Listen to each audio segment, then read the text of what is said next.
안녕하세요. 2022학년도 6월 모의평가 세계지리 해설 강의의 민병건입니다. 자, 오늘 시험 어떻게 보셨습니까? 선생님도 이제 학교에서 고3 담임을 하고 있는데요. 선생님 반 학생들이 이렇게 국어부터 탐구 영역까지 그리고 제2외국어까지 이렇게 시험 치르는 과정을 쭉 봤거든요. 진짜 힘들게 학생들이 힘겨워하면서 시험을 치르는 이런 모습을 봤습니다. 여러분들도 그렇게 하루를 보내지 않았을까 하는 마음에 선생님 마음이 조금 아프더라고요. 그렇지만 민쌤과 함께 공부를 했었던 세계지리는 그래도 여러분들이 조금 더 자신 있게 풀 수 있지 않았나 싶습니다. 아주 많이 어려운 정도는 아니고 여러분들이 혹시나 틀린 것이 있었다라면 아직 조금 준비가 덜 된 상태였기 때문에 그랬을 것이라고 선생님이 짐작을 합니다. 어쨌든 민쌤과 함께 공부했던 것들이 많이 나왔던 이 시험인데요. 자, 이 시험 오늘 전반적으로 어땠었는지 선생님과 함께 총평 시간을 통해 가지고 살펴보도록 하겠습니다. 자, 수능 시험은 이 시험보다 조금 더 빡빡한 수준으로 나올 것이다. 이렇게 민쌤이 예상을 하겠습니다. 자, 이게 6월 모의평가잖아요. 분명히 여러분들이 3월, 4월을 굉장히 쉽게 시험을 쳐왔었기 때문에 그거보다는 이렇게 좀 빡빡한데? 어려운데? 이런 생각 분명히 했을 거거든요. 근데 수능은 이거보다는 조금 더 빡빡해야 수능 정도의 난이도다 이렇게 얘기할 수 있을 것 같아요. 그러니까 여러분들이 그 남은 시간 동안에 최대한 기출문제 많이 풀어보고 쌤과 함께 심화학습을 해나가면서 대비를 더 단단히 해주시면 좋을 것 같습니다. 그 다음에 단원별로 빈출 주제 위주로 많이 출제가 되었어요. 그러니까 늘 우리가 기출문제를 통해서 어느 정도 예상할 수 있는 범위 부근에서 출제되었다라고 볼 수가 있을 거고, 그러다 보니까 어떤 문제는 생각보다 굉장히 쉽게 잘 풀리고 조금 까다로운 문제가 있지만 그래도 내가 기출문제 풀어봤다 그런 방법을 막 적용을 하니까 조금 시간이 걸리긴 했지만 어찌어찌 풀렸어, 이런 내용들 위주로 구성되어 있었을 겁니다. 그 다음 까다로운 문제 한 두세 개 정도를 제외하고 나면 전체적으로는 좀 쉬운 편이었다라고 볼 수 있고, 선생님이 조금 이번 시험을 보면서 놀랐던 게 이 정도면 3월, 4월 정도에서 나올 것 같은 굉장히 쉬운 문제, 그리고 5초, 10초 안에 답을 찍어낼 수 있을 것 같은 문제, 이런 문제가 한두 개가 아니라 조금 더 많이 보였거든요. 그러니까 여러분들이 그런 문제에서는 조금 더 쉽게 안정감을 보이면서 잘 치러내셨을 것 같고, 그 까다로웠던 몇몇 개 문제만 여러분들이 잘 고비를 넘겼다면 충분히 고득점을 받을 수 있지 않았나 싶습니다.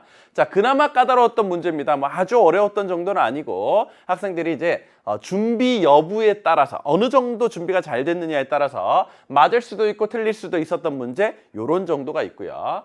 자, 7번 문제를 보니까 7번 문제는 그래프가 조금 약간 이렇게 우리가 공부하는 내용 안에 들어가 있던 거긴 하지만 여러분들이 디테일하게 잘 준비되지 않았다면 약간 당황해가지고 틀릴 수도 있었던 이런 부분이다라고 볼 수가 있고, 9번 문제 같은 게 그나마 쌤 여기 밑에도 써놨지만 여러 내용이 종합적으로 들어가 있어요. 그래서 이전에도 사실 여러 내용을 종합적으로 물어보는 그런 부분들이 분명히 있었지만 여기선 조금 디테일한 것까지 물어보더라고요. 근데 또 민쌤과 함께 수능 개념에서부터 잘 공부해왔던 그런 내용들이었어요. 그러니까 그거 잘 봐놨었다라면 또 엄청 어렵지는 않게 맞출 수가 있었을 거고, 18번 문제가 태양의 이 고도 이런 게 나오고 그 다음에 어느 특정 시기의 강수량 이런 게 나오다 보니까 기존의 기출 문제들보다는 여러분들이 조금 생소하게 풀었을 것 같은 이런 문제였어요. 이런 정도만 여러분들 고비를 잘 넘겼으면 충분히 고득점 가능했습니다. 자, 여러 단원의 종합적인 이런 문제 출제 이런 것들도 지금 처음으로 등장한 것으로 보이고, 물론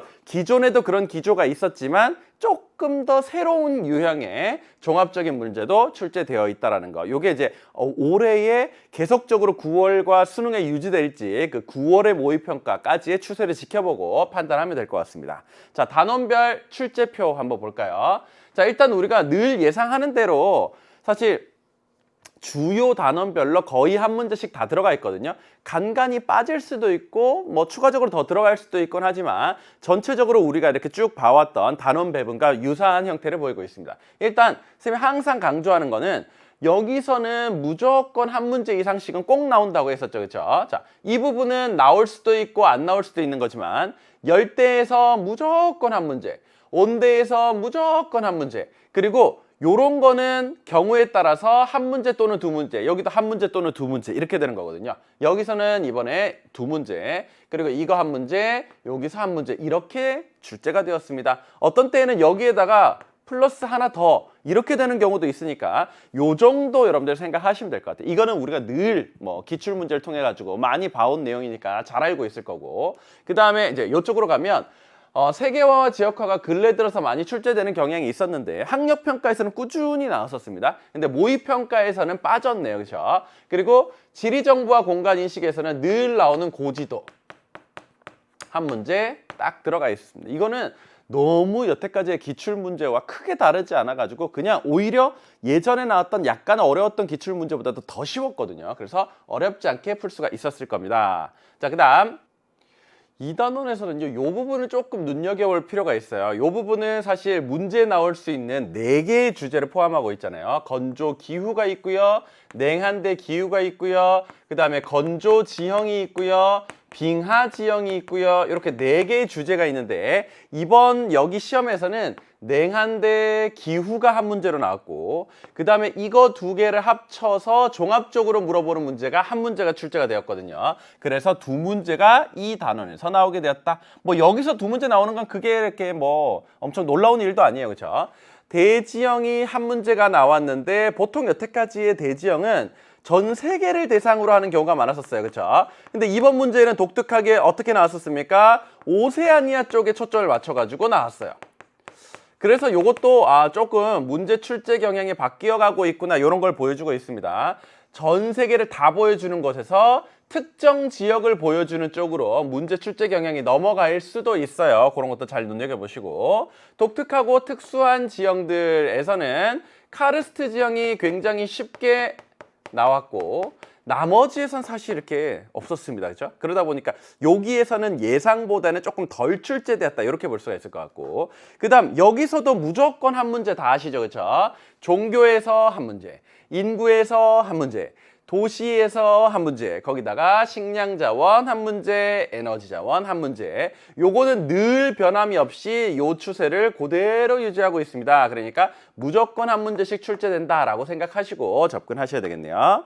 그 다음 볼게요. 뒤로 가서 각 지역을 보니까 몬순 아시아에서는요, 이번 문제에서는 한 문제 정도가 출제되었네요. 보통 뭐 2문제도 출제되고 하는데 여기서는 한 문제. 어쨌든 우리가 이 단원을 통틀어서 한두 문제 정도 요렇게 예상을 했던 거니까 사실 그거에서 크게 빗나가지는 않았어요. 그렇죠? 그 다음 건조아시아와 북부아프리카, 여기는 요 부분이 사실 단독으로 시험 문제 나오거나 이렇진 않으니까 요거 2개 중에서 보통 한 문제거든요. 그러니까 요거는 한 문제 정도 생각하시면 되는 거고, 여기서는 이 2개 내용이 좀 섞여서 종합적으로 출제된 이런 측면이 있습니다. 그래서 한 문제가 나왔고, 그 다음에 유럽과 북부아메리카, 여기서도 사실상 한두 문제 정도가 출제된다라고 우리가 예상을 하고 있잖아요. 근데 조금 독특했어요. 주요 공업지역, 특히 미국과 그 다음에 유럽, 요 2개의 공업지역과 관련된 내용이 그냥 각기 한 문제씩 2문제가 나왔어요. 보통 여기서 2문제 나온다 그러면 여기서 한 문제 나오고 다른 데서 또 한 문제 나오고 이런 경향이 강했거든요. 근데 여기서는 유럽의 공업지역 쪽 내용과 그 다음에 미국의 또 공업과 관련된 내용, 이게 따로따로 2문제가 나왔기 때문에 사실 요렇게 나온 출제 경향을 사실 여태까지 선생님이 그렇게 10년 넘게 동안을 세계지리를 열심히 해설을 해드렸지만 본 적은 없었거든요. 그러니까 이 부분이 조금 특이했다라고 볼 수가 있어요. 그 다음에 사하라 이남 아프리카와 중남부 아메리카, 여기서는 보통 한두 문제 정도가 출제되었었는데 여기는 어땠나요? 오, 3문제가 이렇게 출제되었네요. 그러니까 지역 단원에서는 각각이 지금 한 3개씩의 중단원을 포함하고 있는데 그냥 2문제 내외씩이구나. 적게 나오면 한 문제고, 그 다음 적당히 나오면 2문제고, 과도하게 또 이렇게 나올 때는 또 3문제까지도 나올 수가 있구나. 뭐 그런 정도로 여러분들이 감을 잡으시면 될 것 같아요. 그래서 여기서는 좀 특이하게 3문제가 출제가 되어 있네요. 그 다음에 여기에서는 환경 문제가 거의 무조건 한 문제가 나오고, 평가원 시험에서는 이거 거의 안 나온다라고 했었죠. 그렇죠? 뒷부분 사실상 거의 안 나옵니다. 그러니까 환경 문제 한 문제, 요 정도만 여러분들이 잘 대비를 해주시면 될 것 같아요. 자, 그러면 이번 시간 총평으로서 이번 시간 뭐 시험이 어땠고, 그리고 전반적으로 단원별로 어떻게 출제가 되어 있고, 이런 부분들을 살펴봤습니다. 그래서 1번부터 20번까지의 각각의 문제는 뒤에 있는 해설편에서 자세하게 여러분들에게 알려드리도록 하겠습니다. 그러면 해설편에서 또 만나도록 할게요.